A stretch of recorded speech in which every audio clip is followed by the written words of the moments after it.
ഒരു ഭർത്താവിന് തന്റെ ഭാര്യയോടുള്ള ഒന്നാമത്തെ കടമ എന്തെന്നറിയുമോ? പെങ്ങളെ, റസൂലുള്ളാഹി പറയുകയാണ്, ഒരു ഭർത്താവിന് തന്റെ ഭാര്യയോടുള്ള ഒന്നാമത്തെ കടമ എന്തെന്നറിയുമോ? നീ കഴിക്കുന്ന ഭക്ഷണം നിന്റെ ഭാര്യയെയും കഴിപ്പിക്കണമെന്ന് നബി മുഹമ്മദ് മുസ്തഫ സല്ലല്ലാഹു അലൈഹി വസല്ലമ തങ്ങൾ പറയുമ്പോ, നീ കഴിക്കുന്ന ഭക്ഷണം നിന്റെ ഭാര്യയ്ക്കും കൊടുക്കട് എന്ന് അല്ലാഹുവിന്റെ പ്രവാചകൻ അവിടെന്ന് പറയുമ്പോ, പടച്ചവനെ, ഒരു വീടിന്റെ അകത്ത് ജീവിക്കാൻ തുടങ്ങി 8 കൊല്ലങ്ങളായി. എത്ര പേരാ പടച്ചവന് ഒരുമിച്ചിരുന്ന ഭക്ഷണം കഴിക്കുന്നത് ഓർമ്മയുണ്ടോ വാപ്പാ? നീയും നിന്റെ ഭാര്യയും കൂടെ ഒരുമിച്ചിരുന്ന് ഭക്ഷണം കഴിച്ച ദിവസം നിനക്ക് ഓർമ്മയുണ്ടോ? അല്ലാഹുവിന്റെ റസൂല് പറയുകയാ, അല്ലാഹുവിന്റെ റസൂല് പറയുകയാ, പടന്നയിലെ ഏറ്റവും മനോഹരമായ വീട് ഏതെന്നറിയുമോ? അല്ലാഹുവിന്റെ റഹ്മത്ത് പെയ്തിറങ്ങുന്ന, അല്ലാഹുവിന്റെ കാരുണ്യം ഇറങ്ങുന്ന, ഏറ്റവും കൂടുതൽ ബർക്കത്തുള്ള പടന്നയിലെ വീട് ഏതെന്നറിയുമോ? ചെറുപ്പക്കാരാ, ഏത് വീട്ടിലാണോ ഭാര്യയും ഭർത്താവും ഒരുമിച്ചിരുന്ന് ഭക്ഷണം കഴിക്കുന്നത്, ഈ പടന്നയിലെ ഏതെങ്കിലും ഒരു വീട്ടില് ഒരു ഭർത്താവും ഭാര്യയും ഒരു പാത്രത്തിന്റെ അകത്ത് ഒരുമിച്ചിരുന്ന് ഭക്ഷണം കഴിക്കുന്നുണ്ടോ, ആ വീട്ടിലാണ് അല്ലാഹുവിന്റെ ബർക്കത്ത് ഇറങ്ങുന്നതെന്ന് ആദരവായ പ്രവാചകൻ നബി മുഹമ്മദ് മുസ്തഫ സല്ലല്ലാഹു അലൈഹി വസല്ലമ തങ്ങൾ പറയുകയാ, ആ വീട്ടിലാണ് അല്ലാഹുവിന്റെ കാരുണ്യം ഇറങ്ങുന്നത്, ആ വീട്ടിലാണ് സമാധാനമുള്ളത്, ആ വീട്ടിലാണ് ബർക്കത്തുള്ളത്. പ്രവാചകൻ അവിടുന്ന് പറഞ്ഞു തരുമ്പോ, രാവിലെ മുതൽ വൈകുന്നേരം വരെ വീടിന്റെ അകത്ത് കിടന്ന് യന്ത്രങ്ങളെ പോലെ കിടന്ന് കഷ്ടപ്പെടുകയാ. അവസാന വൈകുന്നേര സമയമായി, മഗ്‌രിബ് കഴിഞ്ഞ് ഇശാഇന്റെ സമയമായി, വീട്ടുകാർ മുഴുവനും ഭക്ഷണം കഴിക്കാനിരിക്കുകയാണ്. നിന്റെ പ്രിയപ്പെട്ടവൾ സർവ്വതും വിളമ്പി വെക്കുകയാണ്. മോളെ, നീ കഴിക്കുന്നില്ലോ? എന്റെ ഭർത്താവ് വന്നിട്ട് കഴിക്കാമെന്ന് പറഞ്ഞിട്ട് പടച്ചവനെ, ഭാര്യ നിന്നെ കാത്തിരിക്കുകയാണ്. വീട്ടുകാര് മുഴുവനും ഭക്ഷണം കഴിച്ചിട്ട് കിടന്നുറക്കമായി. സ്നേഹമുള്ള ഭാര്യ ഉറങ്ങാതെ വീടിന്റെ കവാടത്തിൽ കണ്ണും നാട്ട്, എന്റെ പ്രിയതമൻ വരുന്നുണ്ടോ? എന്റെ ഭർത്താവിനെ കാണുന്നില്ലല്ലോ. ടെൻഷനോടെ സമാധാനമില്ലാതെ വീടിന്റെ മുന്നിൽ കാത്തിരിക്കുകയാ. അവസാനം പടച്ചവനെ, നീ നിന്റെ വീട്ടിലേക്ക് കടന്നു ചെന്നു. അവിടെന്ന് സലാം പറഞ്ഞു. ഭാര്യ വീടിന്റെ കവാടം തുറന്നു സലാം അടക്കുകയാ. അവിടെ നിക്കാ ഭക്ഷണം എടുക്കട്ടെ. ആ സമയത്ത് ചില ഭർത്താക്കന്മാര് പറയും, പെണ്ണ്,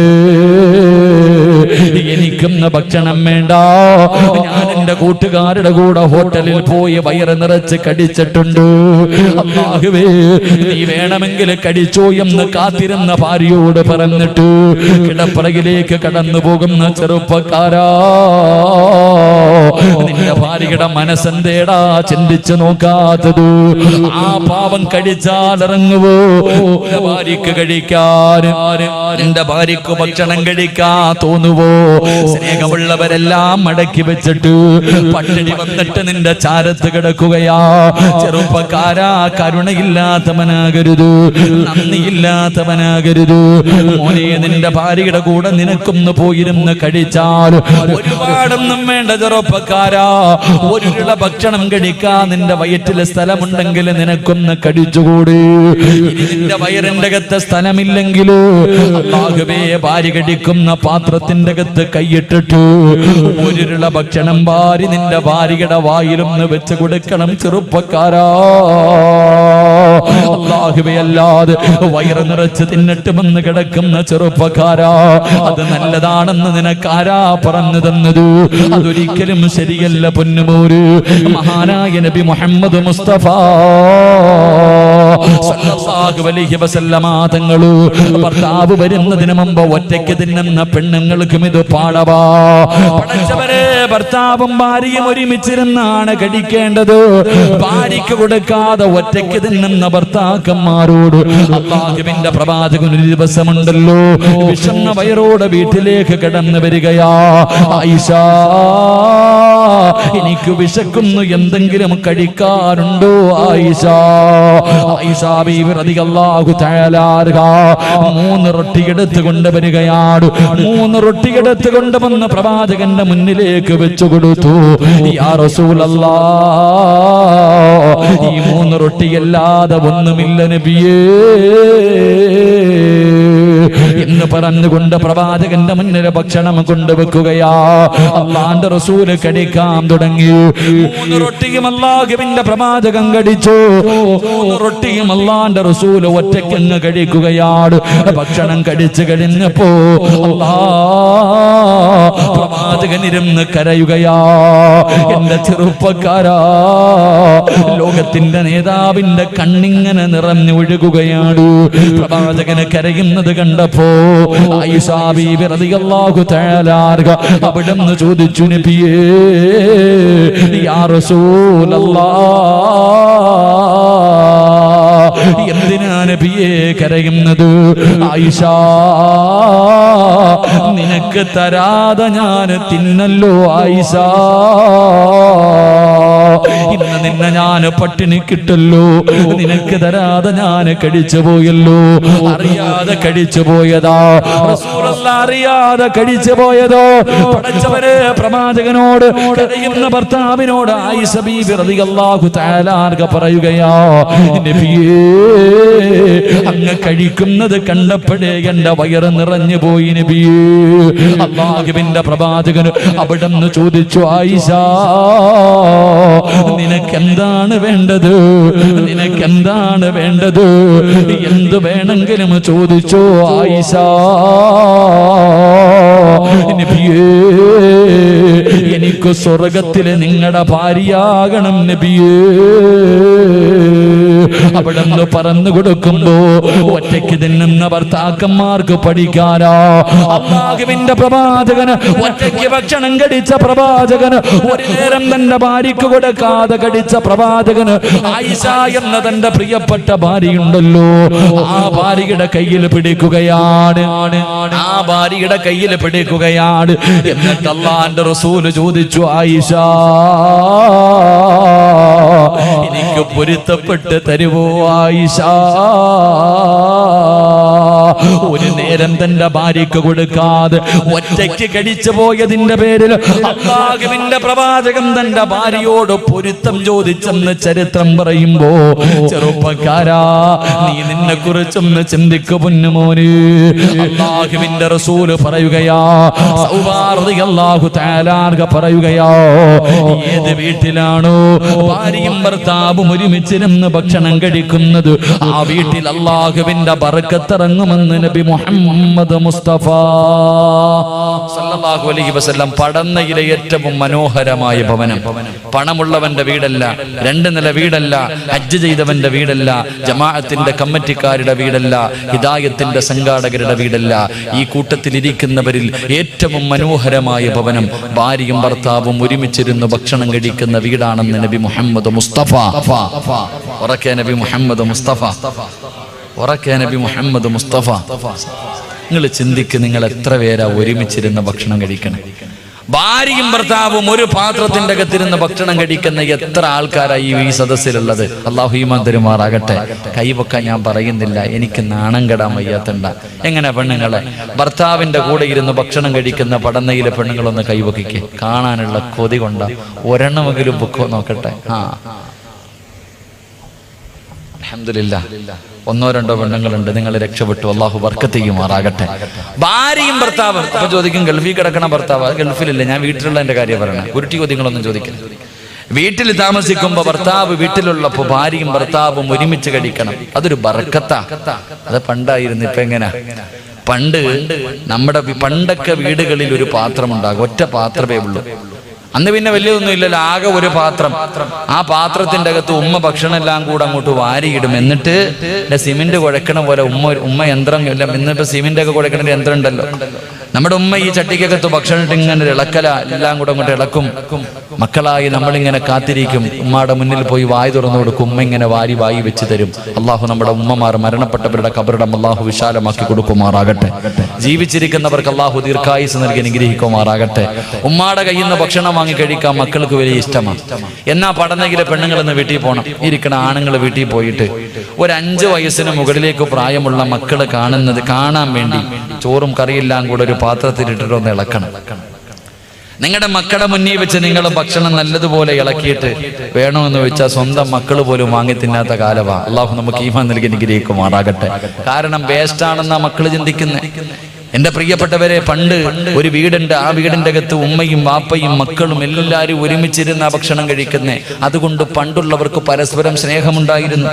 ഏറ്റവും കുറഞ്ഞത് കൂടപ്പറപ്പുകൾക്കെങ്കിലുണ്ട്, എടാ ഇവൻ എന്റെ അനുജനാണെന്ന് അഭിമാനത്തോടു കൂടി പറയുന്ന എത്ര എന്റെ കൂടപ്പറപ്പടാ, നാട്ടുകാരെന്തോ പറയട്ടെ, അവൻ എന്റെ സഹോദരനാണെന്ന് പറഞ്ഞ് സഹോദരന്റെ ഭാഗത്ത് നിൽക്കുന്ന ഒരു കാലമുണ്ടായിരുന്നു. ഇന്നതൊക്കെ മാറി. ഇന്ന് ഏറ്റവും വലിയ ശത്രുത നാട്ടുകാർക്കല്ല, അതിന്റെ കൂടപ്പറപ്പിന് തന്നെയാണ്. ഏറ്റവും വലിയ നീ നശിക്കാൻ ഏറ്റവും കൂടുതൽ ആഗ്രഹിക്കുന്നത് നാട്ടുകാരെ അയൽവാസികളല്ല, സ്വന്തം കൂടപ്പുറപ്പുകൾ തന്നെ നശിപ്പിക്കാൻ ഉദ്ദേശിക്കുന്ന കാലഘട്ടം. എന്തുകൊണ്ടെന്നറിയോ? മനസ്സുകൾ തമ്മിൽ അകന്നുപോയത് കൊണ്ടാ. അതുകൊണ്ട് ഒരുമിച്ചിരുന്ന് ഭക്ഷണം കഴിക്ക്, അള്ളാഹു ബർക്കത്ത് ചെയ്യുമെന്ന് നബി മുഹമ്മദ് മുസ്തഫ.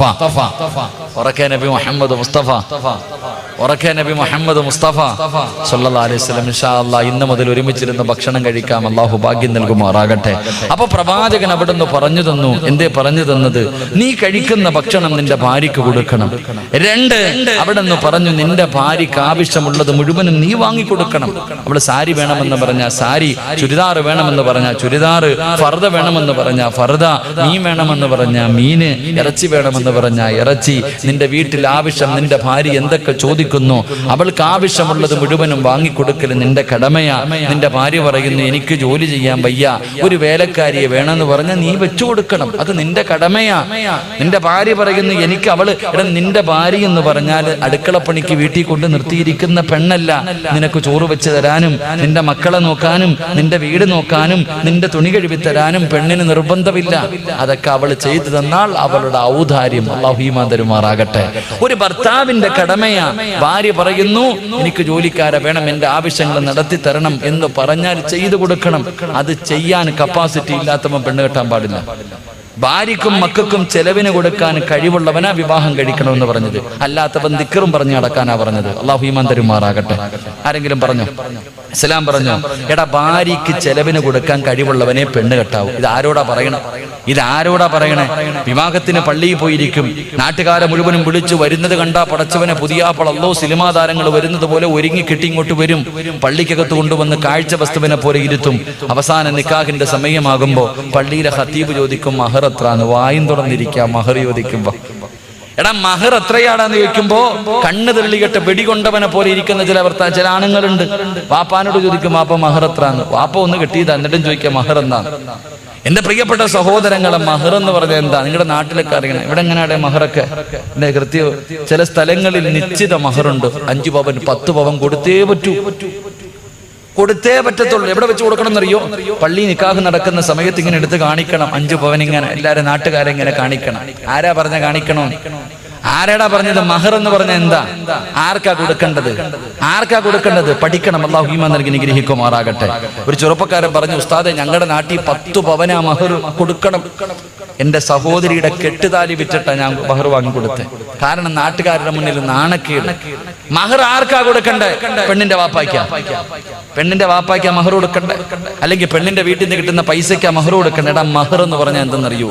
അതിന് നിശ്ചിത ഒരു അളവില്ല. എടാ സ്വന്തമായിട്ട് ഹലാലായ മാർഗത്തിലൂടെ അധ്വാനിച്ചത് 10 രൂപയാണെങ്കിൽ 10 രൂപയാ, അത് കൊടുത്താൽ മതി മഹർ. അല്ലാഹു ഈമാൻ നൽകി അനുഗ്രഹിക്കുമാറാകട്ടെ. അത് പള്ളി കൊണ്ടുവന്ന് പ്രദർശിപ്പിക്കാനുള്ള വസ്തുവല്ല. വിവാഹത്തിന്റെ നിക്കാഹിന്റെ സമയത്ത് ഇന്നതാണ് മഹർ എന്ന് പറയണമെന്നേ ഉള്ളൂ. മഹർ കൊടുക്കേണ്ടത് ഭാര്യയുടെ കയ്യില്. അല്ലാഹുവേ പടച്ചവനെ മണിയറക്കകത്ത് കടന്നു ചെല്ലുമ്പോ ഭാര്യയുടെ കയ്യിൽ കൊടുത്തിട്ട് പറയണം ഇതെന്റെ മഹർ, ഇതേ എന്റെ കയ്യിലുള്ളൂ. 10 രൂപയെങ്കിൽ 10 രൂപ.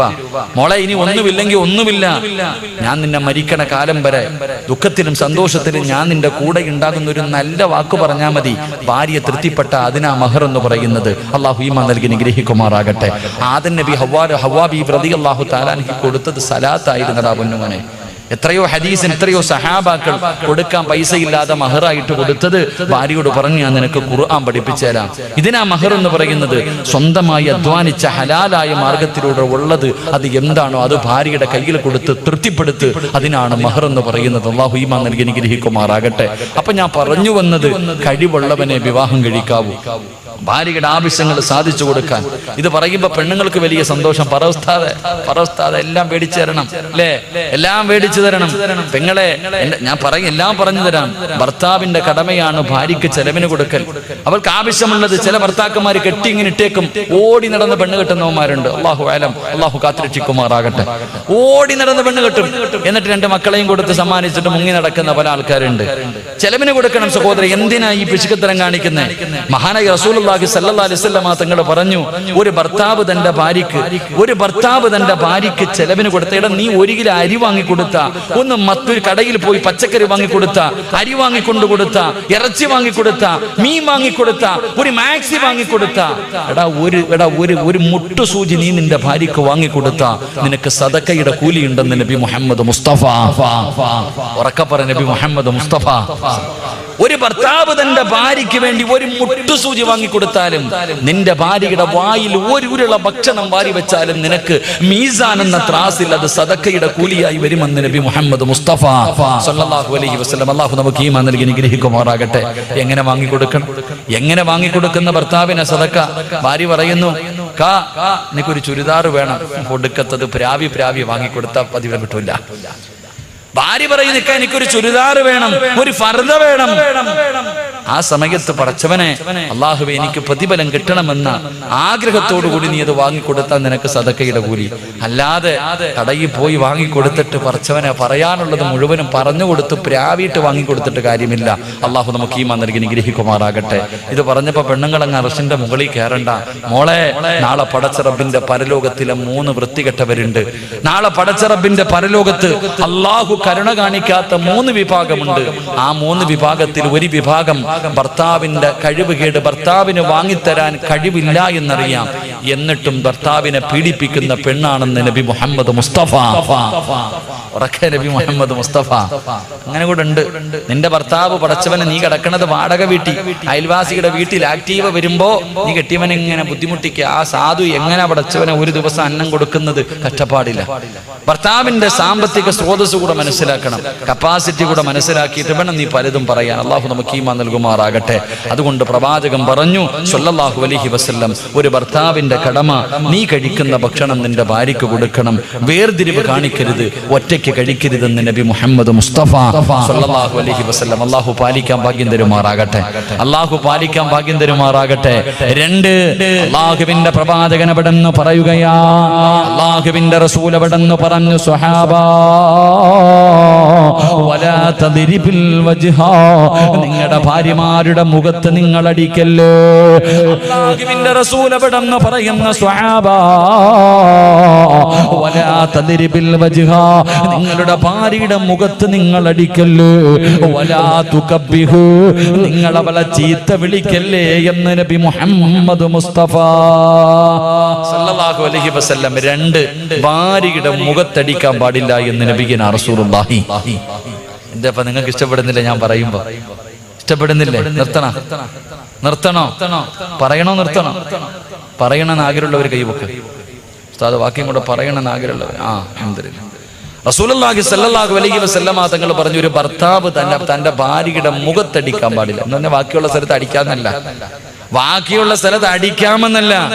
എന്റെ പ്രിയപ്പെട്ടവരെ, ഭാര്യയെ തല്ലാൻ പാടില്ല, പ്രത്യേകിച്ച് മുഖത്തടിക്കാൻ പാടില്ല. നമ്മൾ അടിച്ച അവിടെ മാത്രമേ അടിക്കത്തുള്ളൂ. മുഖം ഇവിടെ അടിക്കുന്നതിന് എന്താ പറയാ? നീ എന്തോടെ പറയാൻ പേടി? ഞങ്ങളുടെ നാട്ടിലെ ഇവിടെ എന്താ പറയുന്നത്? ചിലപ്പോ ഈ ഭാഷയിൽ ചെറിയ വ്യത്യാസം ഉണ്ടാവുമല്ലോ. മുഖം എന്ന് പറഞ്ഞാൽ മനസ്സിലാവുമല്ലോ. എന്ത് വന്നാലും ആദ്യം അടിക്കുന്നത് ഇവിടെയാണ്. നിങ്ങളുടെ ഭാര്യയുടെ മുഖത്ത് നിങ്ങൾ തല്ലാൻ പാടില്ല. 2, ചീത്ത വിളിക്കരുത്. അല്ലാഹു അലം, ഡിക്ഷണറി പോലും അതിന്റെ അർത്ഥം കാണൂല. അങ്ങനത്തെ പള്ള വിളിക്കണ ഭാര്യയെ അല്ലേ? പട്ടി, പന്നി, മറ്റേ വാപ്പ എന്തൊക്കെയാ വിളിക്കണില്ല. അല്ലാഹു അലം. ചങ്ങായിമാരെ, നിന്നെ പോലെ അഭിമാനം ഉള്ളത് അവളും, അവക്കും ഓടുന്നത് രക്തമൊക്കെ തന്നെ. പിന്നെ ആ സാധുക്കള് ക്ഷമിക്കുന്നത്. അല്ലാഹു ഈമാൻ നൽകി അനുഗ്രഹിക്കുമാറാകട്ടെ. ഭാര്യയെ ചീത്ത വിളിക്കാൻ പാടില്ല, തല്ലാൻ പാടില്ല. മഹാനായി നബി മുഹമ്മദ് മുസ്തഫ സല്ലല്ലാഹു അലൈഹി വസല്ലമ തങ്ങൾ ഭാര്യമാരെ തല്ലികെട്ടില്ല. 11 ഭാര്യമാരുമായി ജീവിച്ച പ്രവാചകൻ ഒരിക്കൽ പോലും ഒരു സാഹചര്യത്തിലും തന്റെ ഭാര്യമാരെ തല്ലികെട്ടില്ല. എന്റെ പ്രിയമുള്ളവരെ, ഏത് സാഹചര്യമാകട്ടെ, ഒരിക്കൽ പ്രവാചകനും ആയിഷ ബീബി റളിയല്ലാഹു തആല അൻഹയും തമ്മിൽ പിണങ്ങി. 2 പേരും വല്ലാത്ത, ആയിഷ ബീബി നല്ല ദേഷ്യത്തില, ആയിഷ ബീവി റളിയല്ലാഹു തആല കലി തുള്ളി നിൽക്കുക. അള്ളാഹുവിന്റെ റസൂൽ സല്ലല്ലാഹു അലൈഹി വസല്ലം തങ്ങളുടെ മുഖത്ത് നോക്കിയിട്ട് ചോദിച്ചു, നിങ്ങളാ അള്ളാഹുവിന്റെ പ്രവാചകൻ എന്ന് പറയുന്ന ആള്? റസൂലുള്ളാഹി തങ്ങളോട് ചോദിക്കുക, നിങ്ങളാ അള്ളാഹുവിന്റെ പ്രവാചകൻ എന്ന് പറയുന്ന ആള്? ആ ചോദ്യം അടികൊള്ളേണ്ട ചോദ്യമാ. പക്ഷെ അള്ളാഹുവിന്റെ പ്രവാചകൻ സല്ലല്ലാഹു അലൈഹി വസല്ലം തങ്ങൾ ആ സാഹചര്യത്തിലും തല്ലിയില്ല. അവിടെ നിന്ന് തിരിച്ചു പറഞ്ഞത് എന്തെന്നറിയുമോ? ആയിഷ, നിനക്ക് എന്നോട് സ്നേഹമുള്ളത് എപ്പോഴാ, എന്നോട് ദേഷ്യമുള്ളത് എപ്പോഴാ? എനിക്കറിയാം ആയിഷ, നീ എപ്പോഴാണ് എന്നോട് സ്നേഹമുള്ളത്, എപ്പോഴാണ് എന്നോട് സ്നേഹമില്ലാത്തത്, എനിക്കറിയാം. അപ്പൊ ഉടനെ ചോദിച്ചു, നബി എങ്ങനെ അറിയാൻ? നബിയെ, അതാ അള്ളാഹു നമുക്ക് ഈമാൻ നൽകി അനുഗ്രഹിക്കുമാറാകട്ടെ. എന്റെ പ്രിയമുള്ള സഹോദരങ്ങളെ, ഭാര്യ പെട്ടെന്ന്, പെണ്ണുങ്ങൾക്ക് പെട്ടെന്ന് ദേഷ്യം വരും, പെണ്ണുങ്ങൾക്ക് പെട്ടെന്ന് ദേഷ്യം വരും. അതുകൊണ്ട് ഭർത്താക്കന്മാര് മനസ്സിലാക്കേണ്ടത്, ഭാര്യമാര് ദേഷ്യത്തിലാണെന്ന് മനസ്സിലായ ഭർത്താക്കന്മാര് മിണ്ടാതിരിക്കണമെന്ന് മഹാന്മാര് പറയുന്നു. ഭാര്യ ദേഷ്യത്തിലാണെന്ന് മനസ്സിലായ ഭർത്താവ് മിണ്ടാതിരിക്കണം. കാരണം എന്തേ? അവൾ ദേഷ്യത്തിലായത് കാരണം നമ്മൾ എന്തെങ്കിലും പറയുമ്പോ അവള് മറുപടി പറയും എന്ന് പറഞ്ഞാൽ തറുതല പറയും. നമ്മൾ എന്തെങ്കിലും പറയും, ഉടനെ അവള് തറുതല പറയും. പറഞ്ഞു കഴിഞ്ഞാൽ പിന്നെ നമ്മൾ എന്ത് ചെയ്യും? അവളെ തല്ലുകൊടുക്കും. തല്ലുകൊണ്ടാ വാങ്ങിച്ചോണ്ട് പോയിരിക്കോ? ഇല്ല. പിന്നെയും പിന്നെയും തായിക്കാന്ന് പറഞ്ഞ് പുറകെ വരും. നീ പിന്നെ വലിയ കരുണയുള്ളവനെ, വാരി അങ്ങ് കൊടുക്കും. അവസാനം ബാഗും പെട്ടി എടുത്തോണ്ട് വീട്ടിൽ പോകും. വാപ്പായും വിളിച്ചോണ്ട് പടന്നയിലോ അല്ലെങ്കിൽ എവിടെങ്കിലും പോയി പോലീസ് സ്റ്റേഷനിൽ പോയിട്ട് പറയും, എന്നെ പീഡിപ്പിച്ചെന്ന്. അകത്ത് പോയി കിടന്ന് ഉണ്ട തിന്നണ്ട വരും. അള്ളാഹു കാത്തിരക്ഷിക്കുമാറാകട്ടെ. അതുകൊണ്ട് അത് തന്നെ, ഭാര്യമാര് ദേഷ്യത്തിലാണെങ്കിൽ അവള് നമ്മൾ എന്തെങ്കിലും പറയും, തറുതല പറയുമ്പോ നമുക്ക് ദേഷ്യം വരും, നമ്മൾ തല്ലും. എന്നാ ഒന്നീ നിർത്തോ? ഇല്ല. അവള് പിന്നെയും പറഞ്ഞുകൊണ്ട് വരും, നീ കൊടുത്തുകൊണ്ടേയിരിക്കും. അവസാനം പിന്നെ അകത്ത് പോയി കിടക്കേണ്ടി വരും. അള്ളാഹു കാത്തിരക്ഷിക്കുമാറാകട്ടെ. ഏറ്റവും നല്ലത് മിണ്ടാതിരിക്കും. എനിക്ക് നിങ്ങളോട് പറയാനുള്ളത് അത് തന്നെ. നിന്റെ ഭർത്താവിന്റെ സ്വഭാവത്തിൽ മാറ്റം കണ്ട നിന്റെ ശരീരത്തിന് നല്ലത് നീയും മിണ്ടാതിരിക്കല. അള്ളാഹു ഈമാൻ നൽകി അനുഗ്രഹിക്കുമാറാകട്ടെ. പ്രവാചകൻ സല്ലല്ലാഹു അലൈഹി വസല്ലം തങ്ങൾ പറഞ്ഞു, ആയിഷ, നിനക്ക് എപ്പോഴാ എന്നോട് സ്നേഹം, എപ്പോഴാ ദേഷ്യം എനിക്കറിയാം. എങ്ങനെ അറിയാൻ നബിയെ? എങ്ങനെ? ആകാംക്ഷയോടുകൂടി അത്രയും ദേഷ്യത്തിൽ നിന്ന ഒരു കൗൺസിലിങ്ങിന്റെ വശമാ, അത്രയും കോപത്തിൽ നിന്ന് ആയിഷ ബീവി റളിയല്ലാഹു തആല ചോദിച്ചു, എങ്ങനെ അറിയാന്ന്? ആ സമയത്ത് അവിടെ നിന്ന് പറഞ്ഞു, ആയിഷ, നിനക്ക് എന്നോട് സ്നേഹമുണ്ടെങ്കിൽ മുഹമ്മദ് നബിയുടെ റബ്ബിനെ കൊണ്ടാണ് സത്യം, നീ അങ്ങനെ പറയും. എന്നോട് ദേഷ്യമാണെങ്കിൽ ലാ റബ്ബി ഇബ്രാഹിം നബിയുടെ റബ്ബിനെ കൊണ്ടാണ് സത്യം. അങ്ങനെ പറയുമ്പോൾ എനിക്കറിയാം. സ്നേഹമുണ്ടെങ്കിലേ എന്റെ പേര് പറയൂ, ദേഷ്യമാണെങ്കിൽ ഇബ്രാഹിം നബിയുടെ പേര് പറയും. മഹാനായ നബി മുഹമ്മദ് മുസ്തഫ. അങ്ങനത്തെ സാഹചര്യത്തിൽ പോലും അങ്ങനെയാ പെരുമാറേണ്ടത്. അതിനാ കുടുംബജീവിതം എന്ന് പറയുന്നത്. സഫിയ ബീബി റളിയല്ലാഹു തആല അൻഹ ഒരിക്കൽ പ്രവാചകന്റെ കയ്യിൽ ഇറച്ചിക്കറി കൊണ്ടുവന്നിട്ട് കൊടുത്തു. വേറൊരു ഭാര്യ ആയിഷ ബീബി റളിയല്ലാഹു തആല അൻഹ വീടിന്റെ അകത്ത് ഭക്ഷണം ഉണ്ടാക്കിയിട്ട് പ്രവാചകനെ കാത്തിരിക്കുക. അപ്പോഴാണ് അടുത്ത ഭാര്യ കറി കൊടുത്തു വിടുന്നത്. ആ കറിയുമായി വീട്ടിലേക്ക് കയറി വന്നിട്ട് ആയിഷ ബീവിയുടെ കൈ കൊടുത്തിട്ട് പറഞ്ഞു, എന്റെ സഫിയ തന്നതാ, അല്ലാഹ് നല്ല ടേസ്റ്റുള്ള കറിയാ, കൊടുത്തത് മാത്രമേ ഓർമ്മയുള്ളൂ, എടുത്തോ ഒറ്റയേറെ. അള്ളാഹുവേ, ആയിഷ ബീവി റളിയല്ലാഹു തആല കറിയും പാത്രം എടുത്തു, ഒറ്റയേറും പാത്രം പൊട്ടി ചിതറി. അള്ളാഹുവിന്റെ റസൂല് തല്ലിയില്ല, മിണ്ടാതെ താഴെ ഇരുന്നിട്ട് പറക്കിയെടുത്തു. നമ്മളാണെങ്കിൽ ആലോചിക്കും, എടാ നിന്റെ വീടിന്റെ അയലത്ത് താമസിക്കുന്ന നിന്റെ കൂടപ്പുറപ്പ് സഹോദരി വീട്ടിൽ നല്ല ഒരു പോത്തിറച്ചിയൊക്കെ വെച്ചപ്പോ എന്റെ ഇക്കായ്ക്ക് വലിയ ഇഷ്ടമാണല്ലോ എന്ന് കരുതിയിട്ട് ഒരു പാത്രത്തിൽ കുറച്ച് കറി എടുത്തിട്ട് നിന്റെ കയ്യിൽ തന്നു. അതുമായി വീട്ടിലേക്ക് കയറി ചെന്നിട്ട് ഭാര്യയോട് പറഞ്ഞു, ആമിന, എന്റെ സഹോദരി വെച്ച് ഇറച്ചിക്കറിയാ, നീ ഇത്തിരി വിളമ്പിത്താന്ന് പറഞ്ഞാൽ ആ സമയത്ത് അവളങ്ങാണം തറയിലെറിഞ്ഞ് പൊട്ടിക്കൊന്നും വേണ്ട, എന്തെങ്കിലും ഒന്ന് പറഞ്ഞാൽ ഉള്ള രംഗമൊന്ന് ആലോചിച്ച് വെക്കേ. ചിലപ്പോ അതിന്റെ പേരിൽ തലാക്ക് വരെ സംഭവിക്കും. അള്ളാഹു കാത്തിരക്ഷിക്കുമാറാകട്ടെ. അതുകൊണ്ട് പ്രവാചകൻ സല്ലല്ലാഹു അലൈഹി വസല്ലമ തങ്ങൾ പറഞ്ഞു, നിങ്ങളുടെ ഭാര്യമാരെ തല്ലരുത്, നിങ്ങളുടെ ഭാര്യമാരുടെ മുഖത്തടിക്കരുത്, നിങ്ങൾ അവളെ ചീത്ത വിളിക്കല്ലേ എന്ന് നബി മുഹമ്മദ് മുസ്തഫ സല്ലല്ലാഹു അലൈഹി വസല്ലം. അള്ളാഹു നമുക്ക് ഈമാൻ തരുമാറാകട്ടെ. പല സാഹചര്യത്തിൽ ഞാനും നിങ്ങളും വിളിച്ചുപോയിട്ടുണ്ട്. അള്ളാഹു നമുക്ക് പുറത്തു തരുമാറാകട്ടെ. അപ്പൊ രണ്ടാമത്തെ കടമ, ഭാര്യയെ തല്ലാൻ പാടില്ല. അള്ളാഹു സൂക്ഷിക്കാൻ ഭാഗ്യം തരുമാറാകട്ടെ. ഉറക്കപ്പറ, അള്ളാഹു സൂക്ഷിക്കാൻ ഭാഗ്യം തരുമാറാകട്ടെ. അപ്പൊ രണ്ടാമത്തെ കാര്യം എന്ത്? ഭാര്യയെ തല്ലരുത്. എങ്കിൽ 5 സമയങ്ങളിൽ പെണ്ണുങ്ങൾക്ക് തല്ല് കൊടുക്കാമെന്ന് കിതാബിലുണ്ട്. അള്ളാഹു ഈമാൻ നൽകുമാറാകട്ടെ. എന്ത് 5 സമയങ്ങളിൽ?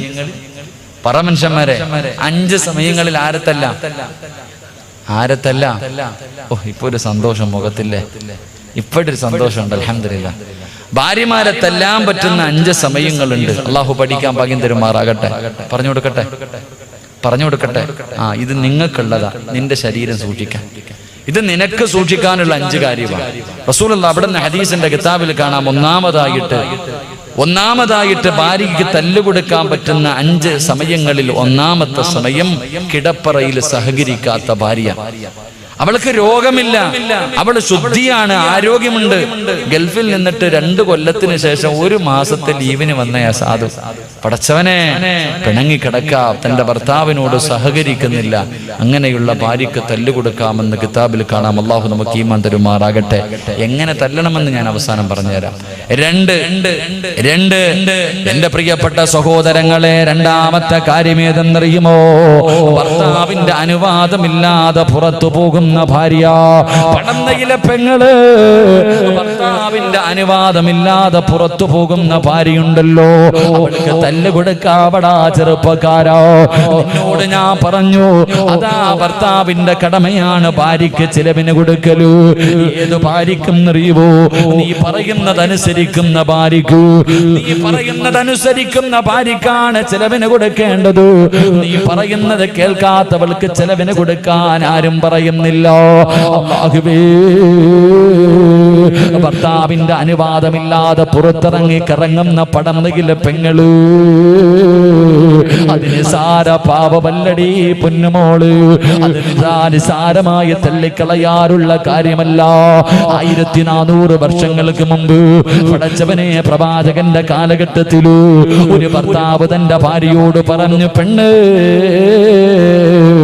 ഞാൻ വരുന്നത് വരെ നീ വീടിന്റെ വെളിയിൽ ഇറങ്ങരുത്, ഞാൻ വരുന്നത് വരെ വീടിന്റെ പുറത്തു നീ പോകരുത്. ഭർത്താവ് പറഞ്ഞിട്ട് യാത്രയാവുകയാ. അല്ലാഹുവേ, ആ പ്രിയപ്പെട്ട പെണ്ണിന്റെ വാപ്പയങ്ങ് രോഗിയാവുകയാണ്. പെട്ടെന്ന് പിതാവ് രോഗിയായി. പടച്ചവനെ, എല്ലാവരും എന്ന് പറഞ്ഞു നിന്റെ വാപ്പ രോഗിയായി കിടക്കുകയാ. അല്ലാഹുവേ, ഭർത്താവ് പറഞ്ഞു വീടിന്റെ വെളിയിൽ ഇറങ്ങരുത്. ആ പെണ്ണ് അല്ലാഹുവിന്റെ പ്രവാചകന്റെ മുന്നിലേക്ക് ഒരാളിനെ പറഞ്ഞു വിടുകയാ. യാ റസൂലല്ലാഹ്, അല്ലാഹുവിന്റെ റസൂലേ,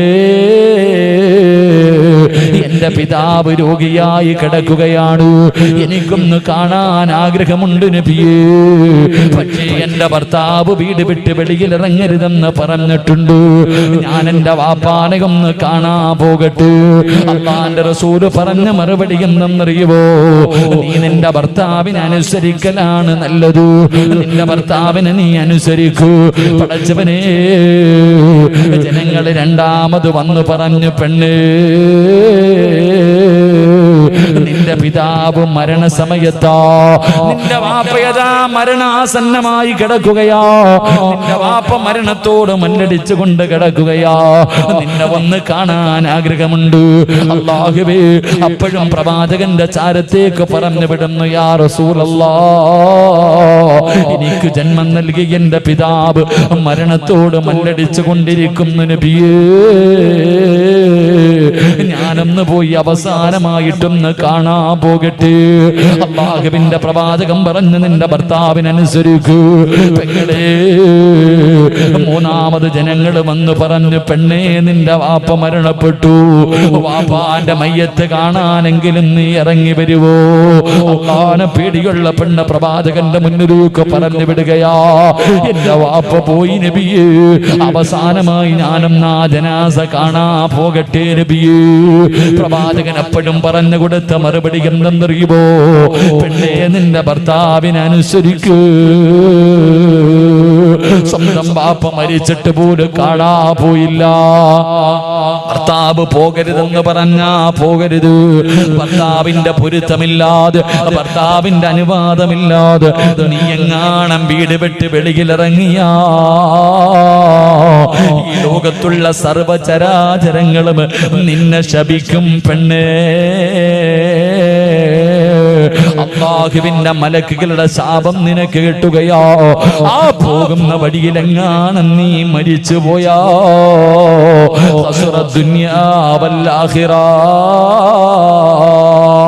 നിന്റെ ദുനിയാവും ആഖിറവും പോയി.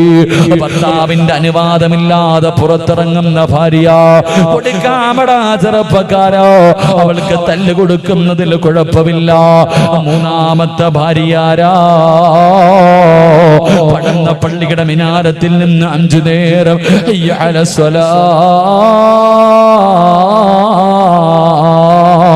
ഹയ്യ അലൽ പടച്ചുറപ്പിന്റെ പള്ളിയുടെ മിനാരത്തിൽ നിന്ന് 5 നേരം ബാങ്ക് വിളിക്കുമല്ലോ. പടച്ചവനെ സുബഹിക്ക് ബാങ്ക് വിളിക്കുമ്പോ എഴുന്നേറ്റ് ചാരത്ത് കിടക്കുന്ന ഭാര്യ വിളിച്ചുണർത്തി നിസ്കരിക്കാൻ പറഞ്ഞിട്ട് പള്ളിയിൽ പോയിട്ട് തിരിച്ചു വരുമ്പോ അതേ കിടപ്പിൽ തന്നെ കിടക്കുകയാ.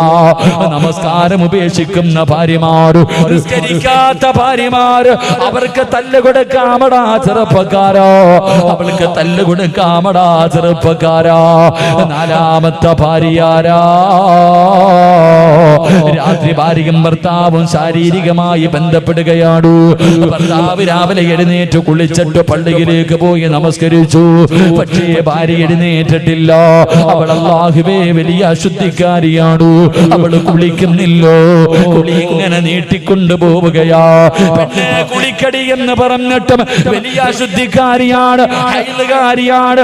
ശുദ്ധിയായിട്ടും കുളിക്കാതെ ഇങ്ങനെ നടക്കുകയാ. റബ്ബേ,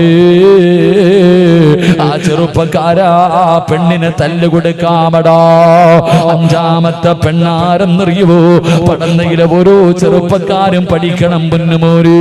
അവിടെന്ന് പറയുകയോ, ഭർത്താവിന്റെ മുന്നിൽ ഒരുങ്ങി വരാത്ത ഭാര്യ, ഭർത്താവിന്റെ മുന്നിൽ ഒരുങ്ങി വരാത്ത ഭാര്യ, നീ ചോദിക്കുന്നത് മുഴുവനും വാങ്ങിക്കൊടുക്കാറുണ്ട്. സാരിയെങ്കിൽ സാരി, ചുരിദാറെങ്കിൽ ചുരിദാറ്, സ്വർണമെന്ന് പറഞ്ഞ സ്വർണം, അവള് ചോദിക്കുന്നത് മുഴുവനും നീ വാങ്ങിക്കൊടുക്കാറുണ്ടല്ലോ. പക്ഷേ പാതിരാത്രി നിന്റെ മണിയറയിലേക്ക് കടന്നു വരുമ്പോ വരുന്ന കോലമൊന്ന് ചിന്തിക്കടാ ചെറുപ്പക്കാരാ. എന്റെ പ്രിയപ്പെട്ട യുവത്വേ, അല്ലാഹുവിന്റെ പ്രവാചകൻ സല്ലല്ലാഹു അലൈഹി വസല്ലമ തങ്ങള് മൈലാഞ്ചി ഇടാതെ മണിയറയിൽ പോകുന്ന ഭാര്യ പ്രവാചകൻ ഇഷ്ടമായിരുന്നില്ല. മൈലാഞ്ചി ഇടാതെ മണിയറയിൽ പോകുന്ന ഭാര്യ, പടച്ചവനെ സുറുമയിടാതെ മണിയറയിലേക്ക് കടന്നു പോകുന്ന ഭാര്യ പ്രവാചകന് ഇഷ്ടമില്ലായിരുന്നു എന്ന് ചരിത്രം പറയുമ്പോ പടന്നയിലെ ചെറുപ്പക്കാരാ, എടാ നിന്റെ മുന്നിൽ വരുമ്പോ എങ്ങനെയാ നിന്റെ ഭാര്യ വരുന്നത്? പക്ഷേ പടന്നയിൽ ഏതെങ്കിലും ഒരു വിഭാഗത്തിന് നിന്റെ ഭാര്യ പോകുന്ന രംഗം കണ്ടിട്ടുണ്ടോ? പടച്ചവരെ പുതുവസ്ത്രങ്ങൾ ധരിച്ചു, ശരീരം മുഴുവനും സ്വർണ്ണാഭരണങ്ങൾ വാരിയിട്ടു, പടച്ചവനെ സ്പ്രേയും അടിച്ചിട്ട് പോകുന്ന രംഗം നീ കണ്ടിട്ടില്ലൂ? നാണമില്ലേടാ ചെറുപ്പക്കാരാ? നിനക്ക് കാണാനുള്ളതല്ലേ നിന്റെ ഭാര്യ? നീ കഷ്ടപ്പെട്ടല്ലേ സർവ്വതം വാങ്ങിക്കൊടുത്തത്? അവള് നിന്റെ മുന്നിൽ അത് ധരിച്ചു കൊണ്ടുവരില്ലോ, നാട്ടുകാരുടെ മുന്നിൽ ധരിച്ചു കൊണ്ടുപോകുന്നു. ചെറുപ്പക്കാരാ, നിന്റെ മുന്നിൽ ഒരുങ്ങി വരാത്ത ഭാര്യയുണ്ടല്ലോ. നിന്റെ മുന്നിൽ ഒരുങ്ങി വരാത്ത ഭാര്യ, അവള് സാരി വേണം, മാല വേണം, എന്ത് വേണമെന്ന് പറഞ്ഞാലും നീ വാങ്ങിക്കൊടുക്കും. ഏത് സുഗന്ധം വേണമെന്ന് പറഞ്ഞാലും നീ വാങ്ങിക്കൊടുക്കും. എന്നാ നിന്റെ മുന്നിൽ വരുന്ന കോല എങ്ങനെ നീ ചിന്തിച്ചിട്ടുണ്ടോ? എന്നാ നാട്ടുകാരെ കാണിക്കാനാ നീ വാങ്ങിക്കൊടുത്ത്? എടാ, വീടിന്റെ അലമാരിക്കകത്ത് അടച്ചു വെക്കാനുള്ളതല്ല പെണ്ണെ ഞാൻ പറയുന്നത്. പൊന്നുമോളെ, നീ നിന്റെ ഭർത്താവിന്റെ മുന്നിൽ പോകുമ്പോ ഒരുങ്ങി പോകണം. റസൂലുള്ളാഹി സ്വല്ലല്ലാഹു അലൈഹി വസല്ലമ തങ്ങൾക്ക് മൈലാഞ്ചി ഇടാതെ പോകുന്ന ഭാര്യ ഇഷ്ടമായിരുന്നു.